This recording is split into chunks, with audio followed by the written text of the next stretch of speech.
ओम श्री साई राम। भगवान बाबा के कमल रूपी चरणों में मेरा कोटि कोटि प्रणाम एवं आप सभी को सप्रेम साई राम। नवरात्रि के 9वें दिवस की आप सभी को हार्दिक शुभकामनाएं। आज का हमारा विषय है बच्चों में सामान्य एवं असामान्य समस्याएं और उसके उपाय, जिसके लिए मैं आमंत्रित करना चाहूँगा डॉक्टर माधवी पटेल जी को। साई राम। परम आदरणीय, परम श्रद्धेय, हम सबके प्राण प्रिय भगवान श्री सत्य साई बाबा के कमल रूपे चरणों में अनगिनत प्रणाम। नवरात्रि की पुनश्च शुभकामनाएं। और हमारे इस कुपोषण से जागरूकता के लिए कार्यक्रम के अंतर्गत अगली कड़ी में हम भगवान के सामने यह पुष्प समर्पित कर रहे हैं। बच्चों में होने वाली सामान्य और असामान्य समस्याएं। सामान्यतः बच्चे बार बार दस्त करते हैं, उल्टी करते हैं, कई बार दूध को उल्टा देते हैं, कभी उनकी नाक बंद हो जाती है, तो यह सामान्य समस्याएं होती है। परंतु असामान्य समस्याएं यानी अत्यधिक बार दस्त हो जाना, 20 से अधिक बार दस्त करना, बच्चे में झुर्रियां पड़ने लगती है चमड़ी में और वह कमजोर, थका हुआ, शिथिल, बहुत सुस्त दिखाई देने लगता है। तो ऐसे समय में अगर उसे बार बार दस्त होते हैं तो उसे पानी और नमक दोनों की कमी हो जाती है।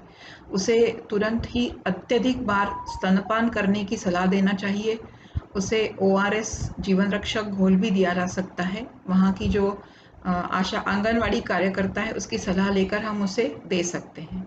अगर बच्चा उसके भी परिणाम नहीं आ रहे हैं तो बच्चे को भर्ती करके अस्पताल में ही उसे नस के द्वारा दवाई दी जा सकती है। उसके अलावा इस उम्र में होने वाले बच्चों के संक्रमण होते हैं श्वास नली का संक्रमण, जिसमें बच्चे को सांस लेने में तकलीफ होती है।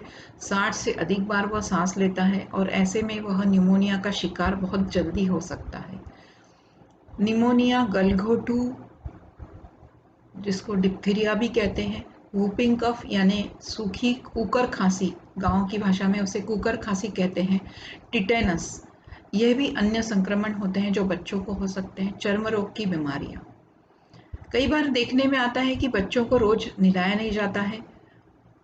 जन्म के बाद तो नहीं नहलाना है, परंतु 3-4 दिन के बाद जब उन्हें नहलाना शुरू करते हैं, कई परिवारों में बच्चे को 1-1 हफ्ते तक नहलाया नहीं जाता है, या वो गंदे पानी का जो कुंड होता है उसमें सभी लोग नहाते हैं, तो एक को चर्म रोग की बीमारी होती है और वह सभी को फैल जाती है। तो ऐसे समय में यह बीमारी अधिक हो सकती है, तो इन सब का इलाज अत्यंत आवश्यक है। सुपोषित आहार देकर जब हम उससे कुपोषण से बाहर लाते हैं तो उसकी जो संक्रमण की शक्ति तकलीफ है वो उसे कम हो जाती है, क्योंकि उसकी रोग से लड़ने की जो शक्ति है वह बढ़ जाती है। बच्चा कई बार जमीन से उठाकर मिट्टी खाता है, मिट्टी खाने के कारण उसे तकलीफ हो सकती है, उसको कृमि भी हो सकते हैं और वह कुपोषण का शिकार फिर से हो जाता है, क्योंकि कृमि जो है वो अंदर से रक्त पीते हैं, तो बच्चे को एनीमिया होगा और पोषक तत्वों की कमी होने से फिर से वह कुपोषण का शिकार हो सकता है।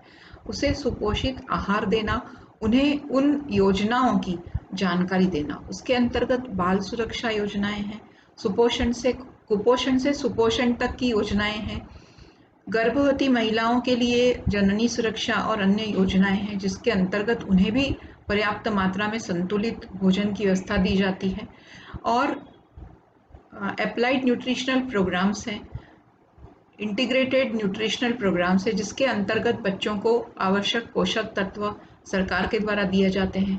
हम उनकी मदद कर सकते हैं उन पोषक तत्वों को उन्हें पहुंचाने में, या उन्हें उसे लेने के लिए जागरूक कर सकते हैं।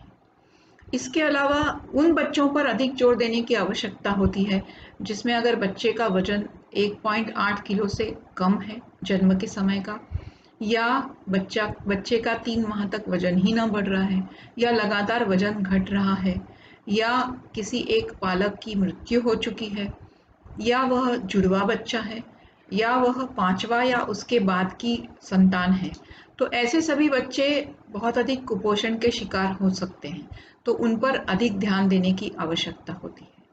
साई राम, धन्यवाद।